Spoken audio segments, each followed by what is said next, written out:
సింహాచలంలో ఈరోజు 8 మంది భక్తులు గోడకూలి చనిపోవటం అనేది చాలా విషాదకరమైనటువంటి సంఘటన.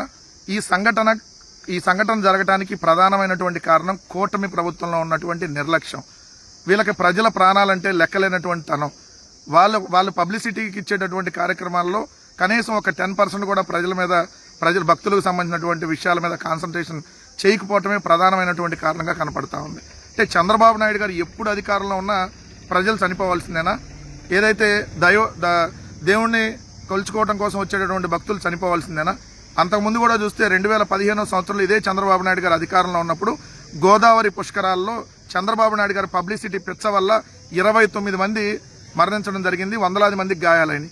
మొన్నటికి మొన్న చూస్తే ఏదైతే వైకుంఠ ఏకాదశికి సంబంధించి తిరుమల దేవస్థానంలో టికెట్ల కోసం వచ్చినటువంటి వాళ్ళు తిరుపతిలో క్యూ లైన్లో 6 చనిపోవడం జరిగింది కూటమి ప్రభుత్వ నిర్లక్ష్యం వల్ల. ఈ రోజు చూస్తే సింహాచలంలో 8 మంది చనిపోవడం జరిగింది. అంటే చంద్రబాబు నాయుడు గారు మీరు ఎప్పుడు అధికారంలోకి వచ్చినా ప్రజలు ఇలా చనిపోవాల్సిందేనా? నేను అడుగుతున్న సూటిగా ఈ ప్రభుత్వాన్ని, అసలు మీకు ప్రభుత్వం ప్రజల ప్రాణాలను కాపాడిద్దా, ప్రజల ప్రాణాలను తీసిద్దా? ప్రజల ప్రాణాలను తీయటానికే ఈ ప్రభుత్వం అధికారంలోకి వచ్చిందా? హోంమంత్రి గారు మీరు ఎక్కడున్నారు? అదే పవన్ కళ్యాణ్ గారు రోజు వచ్చి నీతి వాక్యాలు సూక్తులు చెప్తారు కదా, ఎక్కడున్నారు మీరు?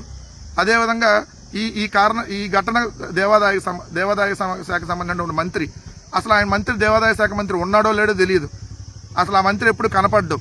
సో ఇన్ని ఘోరాలు జరుగుతూ ఉంటే ఒక మంత్రులు మాట్లాడరు, ముఖ్యమంత్రి కనపడ్డు. మీ నిర్లక్ష్యం వల్ల ఇది జరిగింది. ఖచ్చితంగా దీనికి మీరు శిక్ష అనుభవించాల్సిందే. దేవాదాయ శాఖ మంత్రి ఖచ్చితంగా రాజీనామా చేయాలి.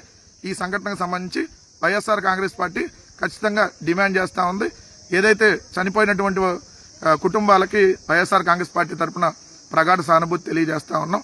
సో ఇలాంటి సంఘటనలు మరి జరగకుండా ప్రభుత్వం కఠినమైనటువంటి చర్యలు కూడా తీసుకోవాల్సినటువంటి అవసరం ఉందని చెప్పి వివరిస్తా ఉన్నాం.